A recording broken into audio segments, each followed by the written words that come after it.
Cumhurbaşkanı Sayın İlves, saygıdeğer bakanlar, saygıdeğer misafirler, saygıdeğer basın mensupları, dost ve müttefikimiz Estonya'nın değerli Cumhurbaşkanı Sayın İlves'e ve tüm heyetine gösterdikleri ev sahipliği sebebiyle özellikle teşekkür etmek istiyorum.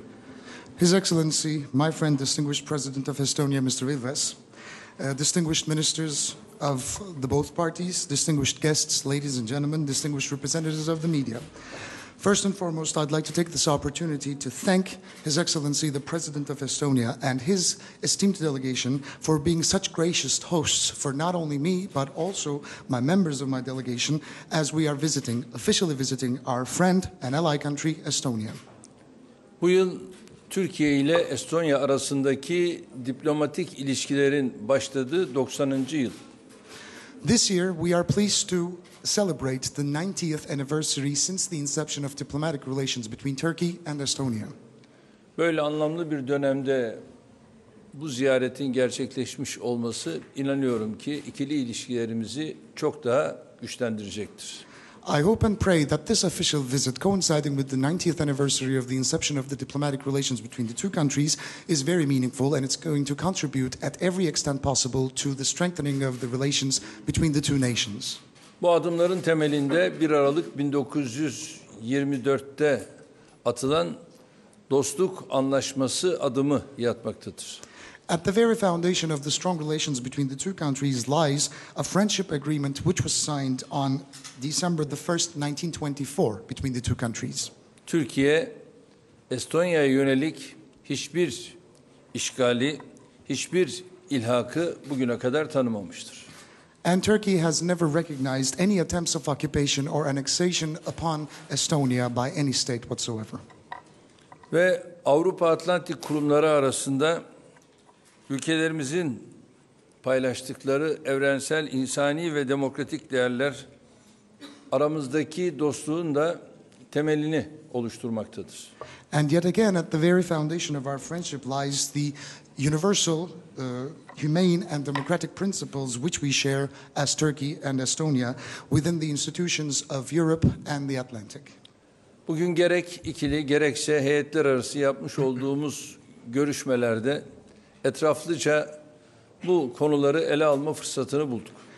As we have been conducting both bilateral and interdelegation meetings this morning, we've had the opportunity of focusing on these issues at every extent in a very comprehensive manner. Siyasi, askeri, ekonomik, ticari tüm bu konuları değerlendirdik. And we've managed to touch upon all issues regarding the political relations, the military relations, commerce and trade relations between the two nations. Avrupa Birliği üyelik sürecimize Estonya'nın vermiş olduğu desteği burada ifade etmeden geçemeyeceğim. Bunun için de şahsım, milletim adına şükranlarımı ifade ediyorum. And here I cannot shy away from mentioning once again the enormous support we have received from Estonia while we were still conducting the accession negotiations to the EU eventual membership. And I would like to take this opportunity to thank His Excellency, Mr. President İlves, on behalf of my personal self and on behalf of the entire Turkish nation.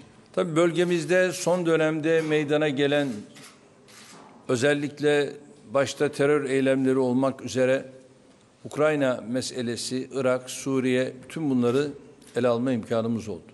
And throughout our bilateral contacts, we've had the opportunity to focus on certain terror acts emerging in our region, in our very region. And we have also touched upon the issues regarding the Ukrainian question, the Iraqi question, and the Syrian problem. Ve bu terör örgütlerine karşı alınması gereken tedbirler neler olabilir? Bunları konuşma fırsatımız oldu.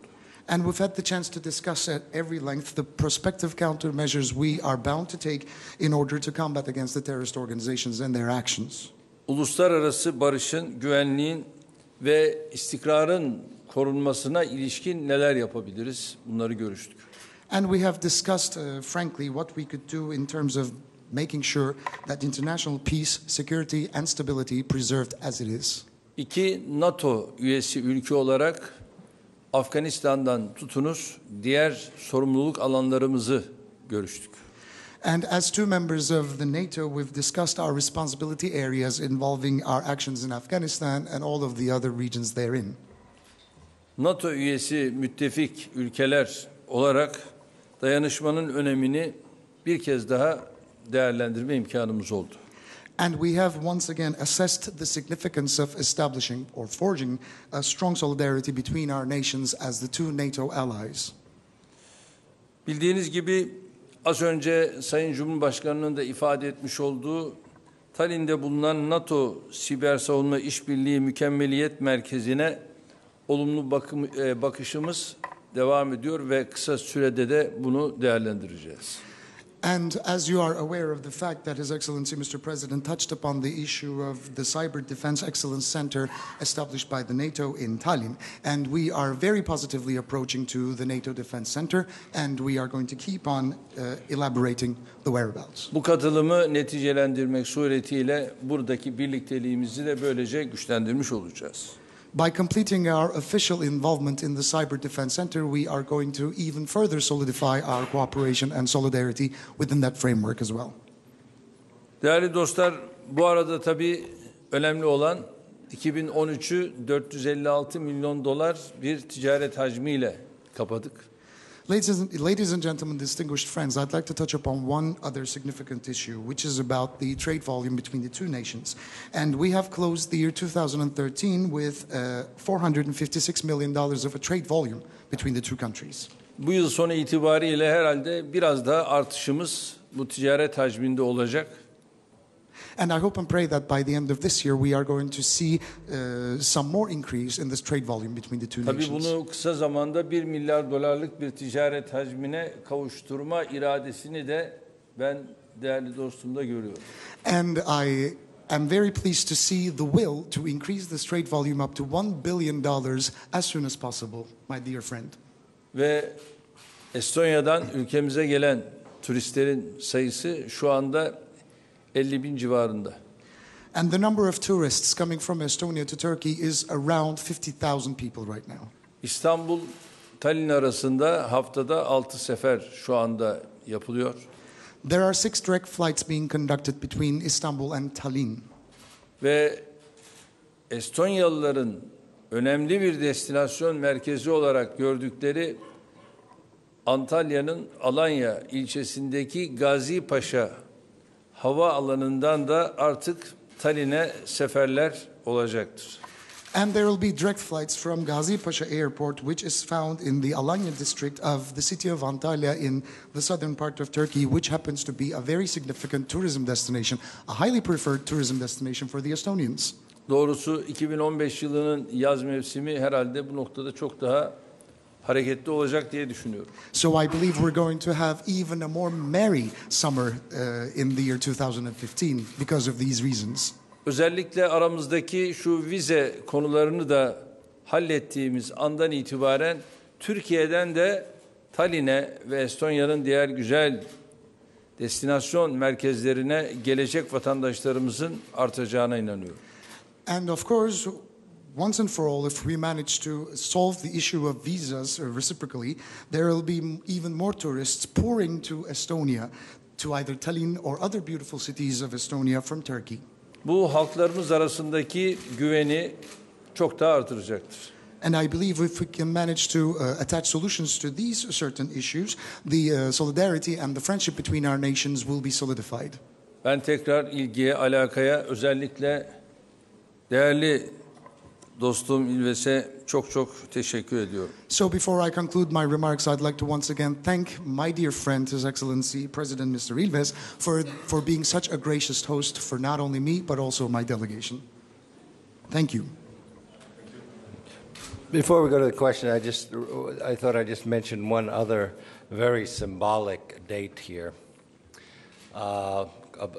We are about to have the 90th anniversary of the 1st of December of 1924, which was, on the one hand, the date of the signing of the Turkish-Estonian Friendship and Cooperation Agreement, which I assume took place in Istanbul, because on the same day we saw the first case ever of a fortunately failed attempt at hybrid war with domestic terrorists who were going to decapitate the Estonian government, shot a number of Estonian soldiers in their military base, while out on the bay and behind our borders were massive amounts of Soviet troops waiting to come in and do what we have seen in eastern Ukraine and in Crimea. So two different events on the same day. I think that shows the difference between the relations of our two countries. Aynı zamanda burada bir tarihin, özel bir tarihin daha altını çizmek istiyorum ve sizlerle küçük bir öykü paylaşmak istiyorum müsaade ederseniz. Sayın Cumhurbaşkanı, sizlerin de ifade etmiş olduğu üzere Estonya ile Türkiye Cumhuriyeti arasındaki dostluk ve işbirliği anlaşması 1 Aralık 2014 yılında imzalanmıştı. O imzanın İstanbul'da atıldığını tahmin ediyorum, öyle hayal ediyorum. Tam da o günde, o saatlerde Estonya'nın sınırlarının hemen ötesinde büyük miktarda Rus birlikleri ülkemizi ilhak ederek, ülkemizi işgal ederek Doğu Ukrayna'da ve Kırım'da yaptıklarını bizlere yapmaya çalıştıkları bir tarihi aslında işaret ediyor. O günde bizim ülke içi teröristleri olarak adlandırabildiğimiz bir grup hükümeti başarısız kılmak, hükümetin başını idam etmek ve ondan sonra da birkaç askeri de kendi kışlalarında vurmak suretiyle böyle bir ayaklanmaya, böyle bir girişime yol açmışlardı.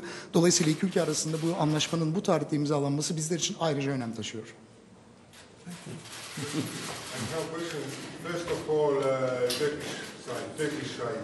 İlk önce Türk tarafından soruları alabilir miyiz efendim? Buyurun.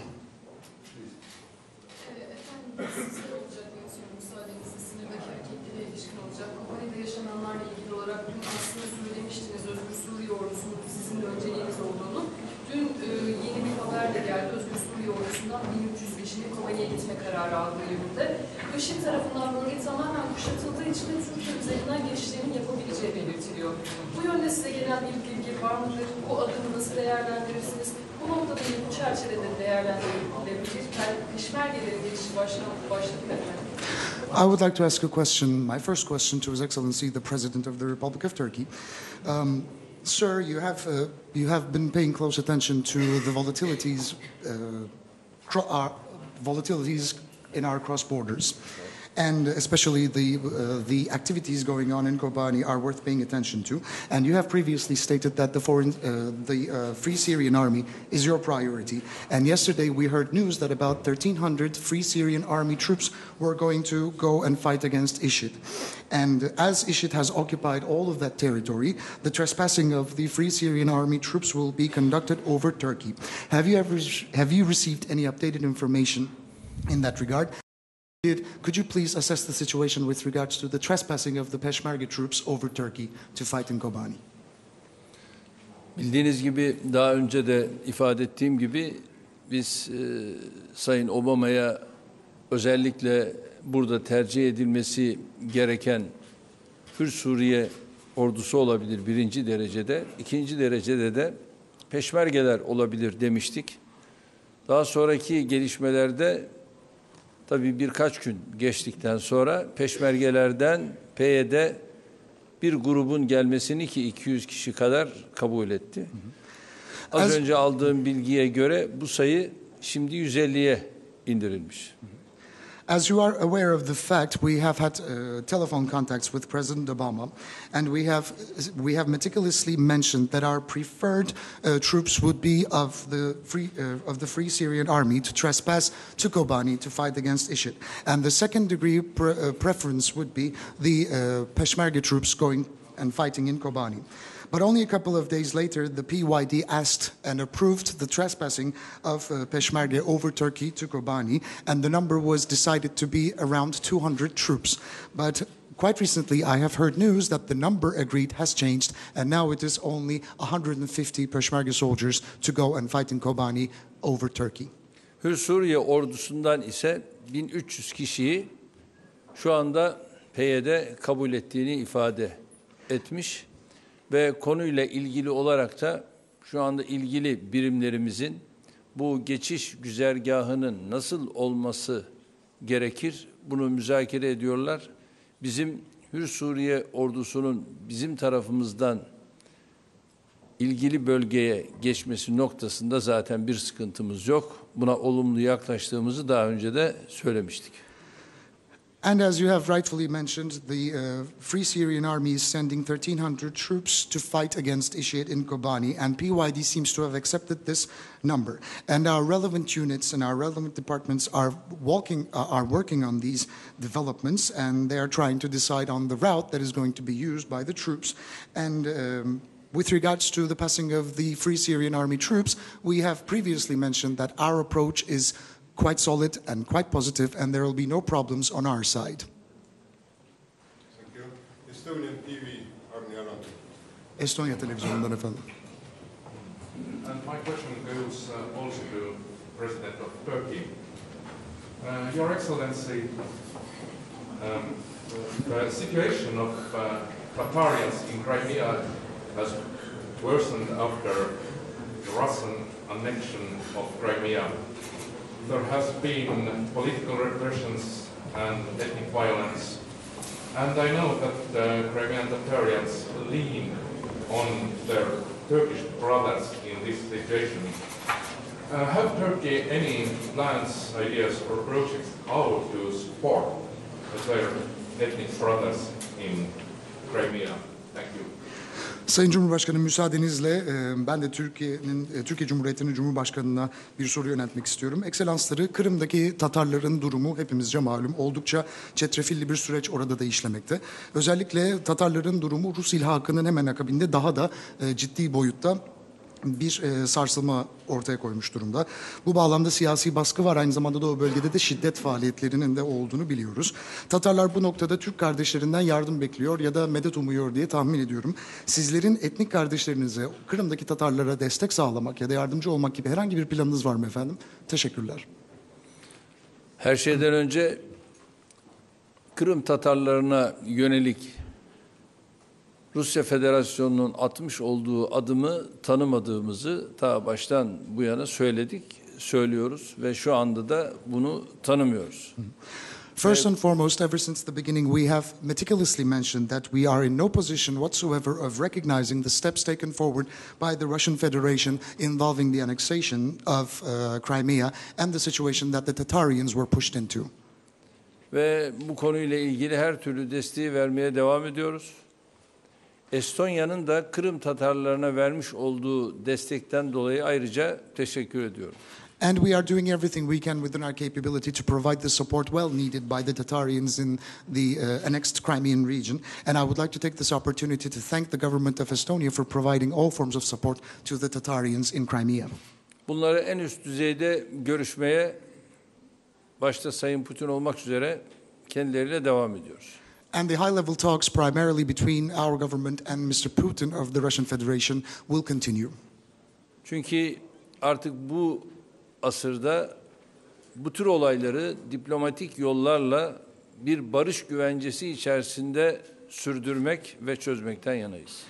Because in this day and age, we highly defend the principle of solving these questions within a framework of diplomatic talks and diplomatic contacts, which will reassure the establishment of peace. Thank you. Thank you. I'm so sorry.